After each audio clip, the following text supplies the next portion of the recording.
Hey Internet, Eric here. Back again for Shocktober, 13 days of Halloween. 13 videos in 13 days from the 19th through the 31st of October. One video per day, One video per day of discussing a horror-related movie. And it could be a regular horror movie, psychological horror, serial killer, something you might watch on Halloween, something that takes place on Halloween, or a horror comedy. And that's what today is going to be, horror comedy. And I have an interesting one. And it's from Wildeye. Now, if you've ever followed me on Twitter and you've heard my discussions on Wildeye, let's get this out of the way. If you don't know what Wildeye is, and I'm sure if I'm wrong, someone will correct me. From what I am able to gather, Wildeye is a production company or a distribution company that helps get low-budget, up-and-coming filmmakers in the genre of horror, helps distribute their movies out to the public to help, get them known. And, in my opinion, like The Asylum, if you know, from Sharknado and Abraham Lincoln versus Zombies and all the mockbuster films,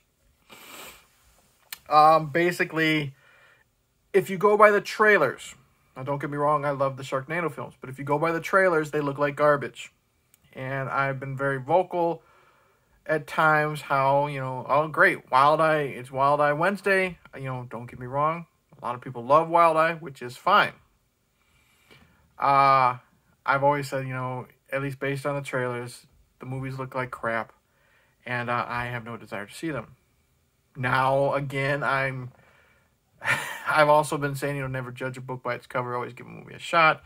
So I was kind of, being a hypocrite there.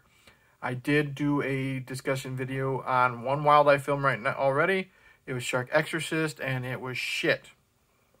And a lot of people said, I ended up just picking one of the worst films ever, distributed by them. So we were going to discuss today's film on Two Bearded Losers for Halloween. Since Two Bearded Losers is sadly no more, I still wanted to discuss this film, not knowing it was Wildeye, but because it has a connection to the Monster Squad. Andre Gower is in it. And I watched this.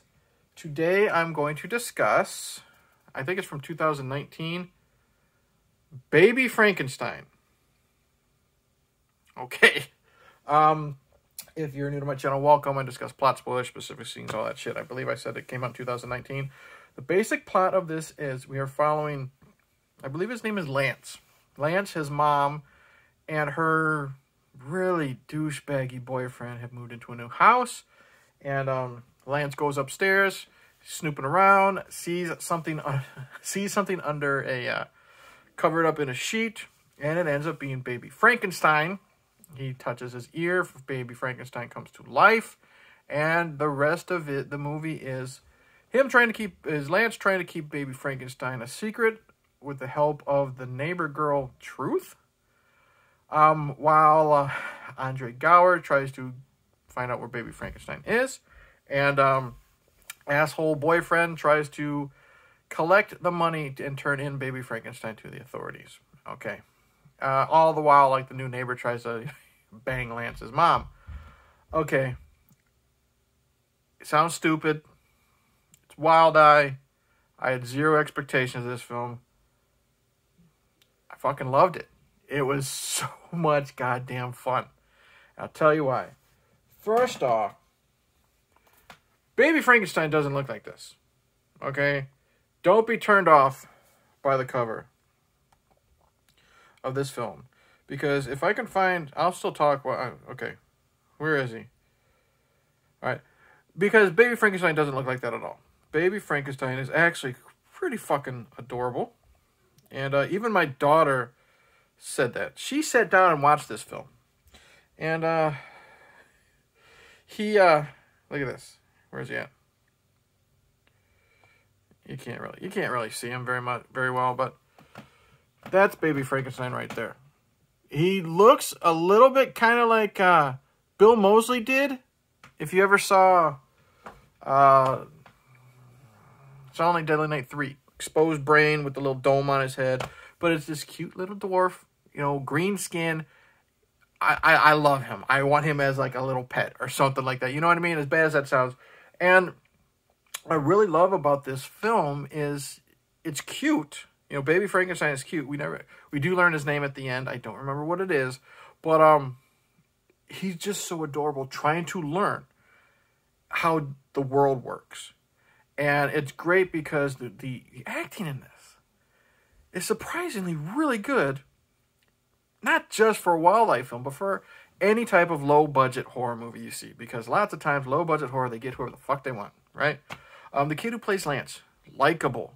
Great chemistry with everybody, especially Baby Frankenstein. The girl who plays Truth, likable. Great chemistry. The nerdy neighbor who's trying to put the moves on Lance's mom, likable. Awkward. Dorky, but likable. Lance's mom, likable. The asshole boyfriend,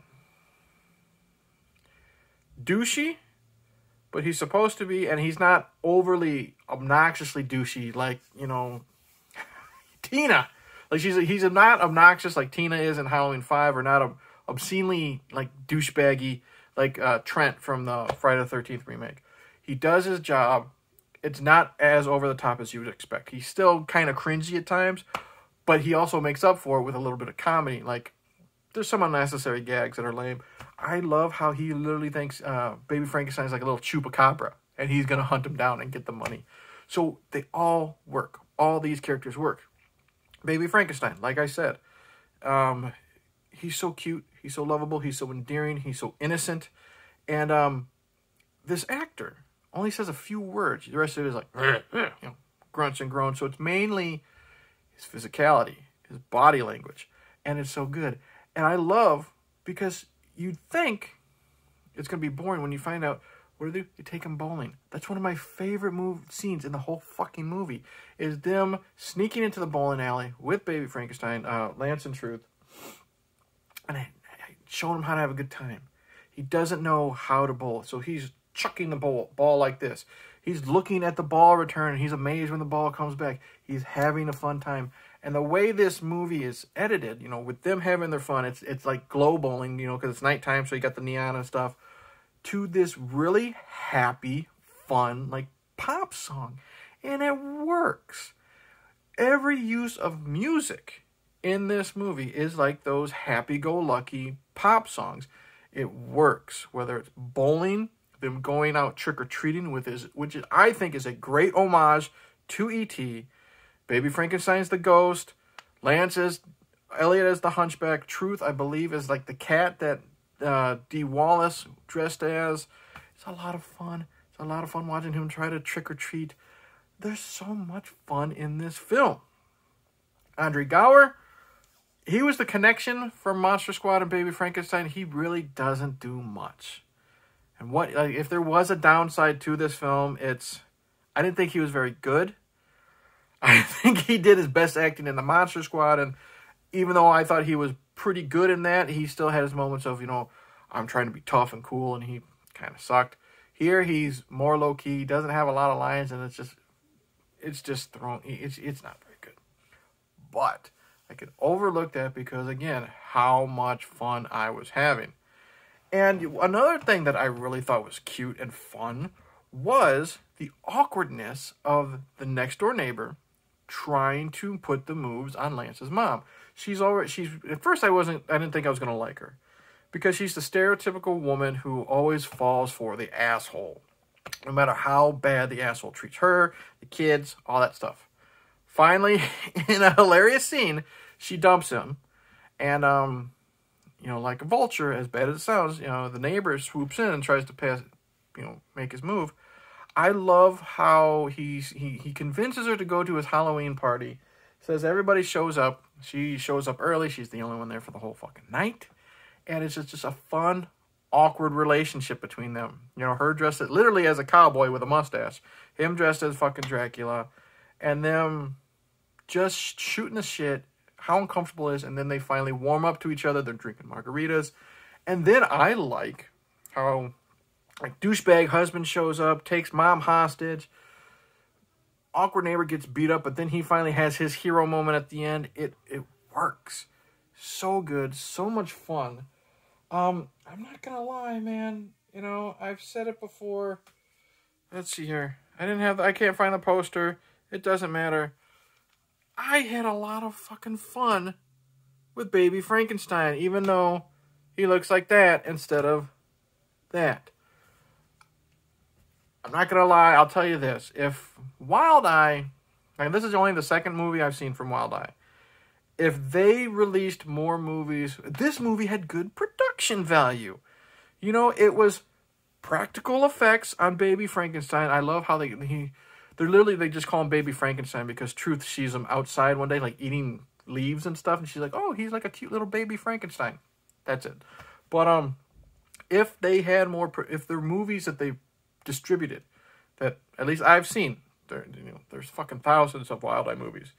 If they looked as good as this movie, I wouldn't have thought their movies were nothing but crap. I'm not gonna lie. I will eat crow right now saying like the production values on this movie was fucking good. You only have the practical effects that I noticed with the makeup on Baby Frankenstein. Take a shot every time I say Baby Frankenstein in this video. The rest of it is just out in the open, inside shots, inside, either a mall or just driving down the neighborhood, stuff like that. Not overuse of green screen or bad, like, practical effects. Like, there's no one gets stabbed or anything in this movie, and it looks good. This movie looks good. And the thing is, it also is good. So, right now I'm 1 for 1. Or what am I? What is it? 1 out of 2 is what I'm saying for a while. Like, Shark Exorcist, you wipe your ass with that movie. Baby Frankenstein. I'll tell you what.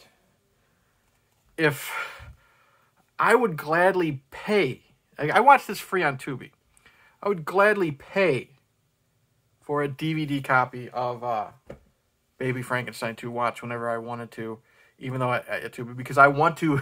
This is a situation where I would pay to support Wildeye because this movie was that much fun.